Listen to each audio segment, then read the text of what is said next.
Good afternoon, everyone. My name is Alexandra or Ramos from 12 STEM OROSA, and this is my output in the subject of e-tech.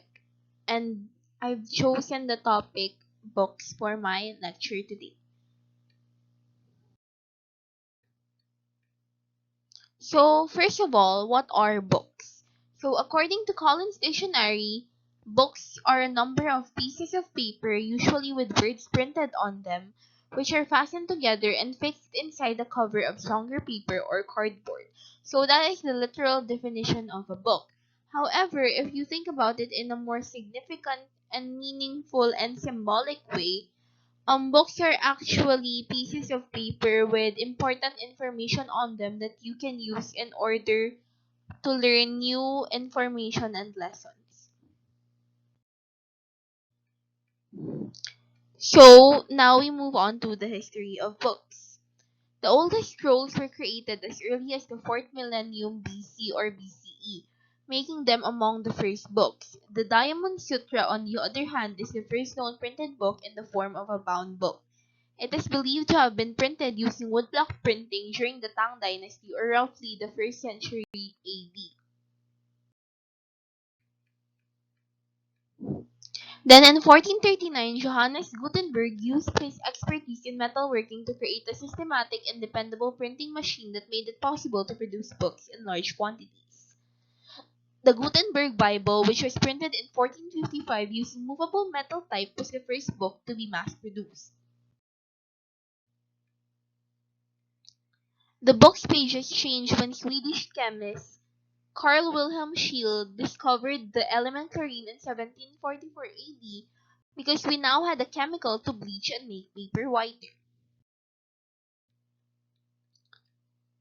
In 1834, the removable paper jacket made its appearance. The Keepsake, a compilation of stories authored by Sir Walter Scott, was the first book known to have this particular book jacket. For almost 60 years, the book jacket remained in the same style and composition.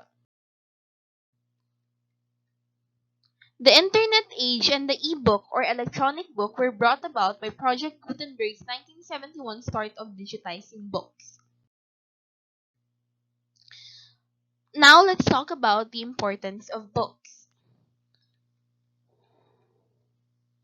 Number one, books are a great source of knowledge and information. Before the digital age where the internet was not yet invented and accessible for citizens, books are the number one sources of information because it is authored by various professionals whose knowledge is verifiable and acceptable. So books are still a great source of knowledge if you want to learn more information about a certain topic because there are sites online which are not reliable. Number two, it helps show a writer's talent and creativity, especially in books about a specific story or a fiction book. It can show a writer's writing style and how they effectively portray the emotions and theme of the book to their readers. Number three, it enhances a person's vocabulary and language skills. By reading books like dictionaries or other vocabulary books, you can enhance your vocabulary skills and learn more about punctuations, conjunctions, and how you can use different words in order to convey what you are really feeling. Number four, it can broaden one's perspective of the world.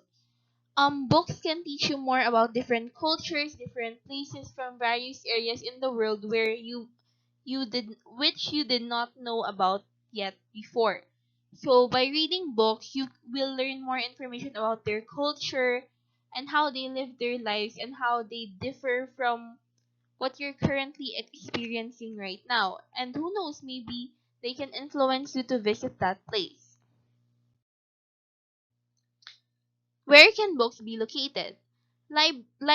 Books are located in libraries, which are arranged collections of services and resources for information designed to fulfill users' needs for recreation, learning, and information. Due to their ability to support a variety of functions and provide access to a large range of resources, they are essential to communities and societies. Actually, in our school, there is a library full of different books that is very important, especially now that we are in grade 12 and we need more resources for our thesis. So a library is really a good place to start if you want more verifiable information. Genres of books, which could either be fiction or non-fiction. Under fiction, we have mystery. By the name itself, you would solve maybe a disappearance, and as a reader, you could be a detective. Sci-fi, from the name itself, science fiction. It is about technology in the future, and it typically follows a certain law or rule. Fantasy, it talks about mythologies, fairies, and it is most certainly based on an author's imagination and how they can make their world magical. Romance, it is one of the most popular genre of book because it talks about falling in love. Historical fiction, it is set in a specific time period and history, but the characters and what they are experiencing is fiction. Horror, it can make the readers doubt themselves and cause fear and panic. Young adult, it talks about the struggles and the lives of teens aged 12 to 18. Nonfiction, true crime, it talks about a crime that happened in the past. History, it talks about non-fictional events or true events that happened in the past. Self-help, it talks about personal development and how you can improve yourself. Cookbooks, it is a step-by-step recipe of various cuisines and foods. Science and nature, it talks about facts about the environment or branches of science. Health and wellness, it talks about it is actually kind of science and nature, but it talks more about the human body and how you can better yourself or specifically your life.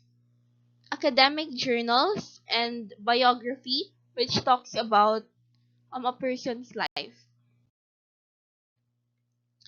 Um, if you are a beginner reader, these are book recommendations that I could give you.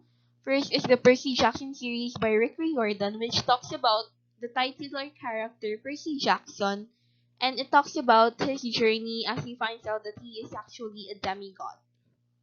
Before the Coffee Gets Cold by Toshikatsu Kawaguchi, which talks about a cafe in Tokyo where you can actually travel to a specific moment in your past or your future, however, you cannot change things. So, the question is, would you? Hunger Games by Suzanne Collins. It talks about a post-apocalyptic society and how the character Katniss survives the Hunger Games. Thank you very much for Thank you very much for listening. That's all. Thank you.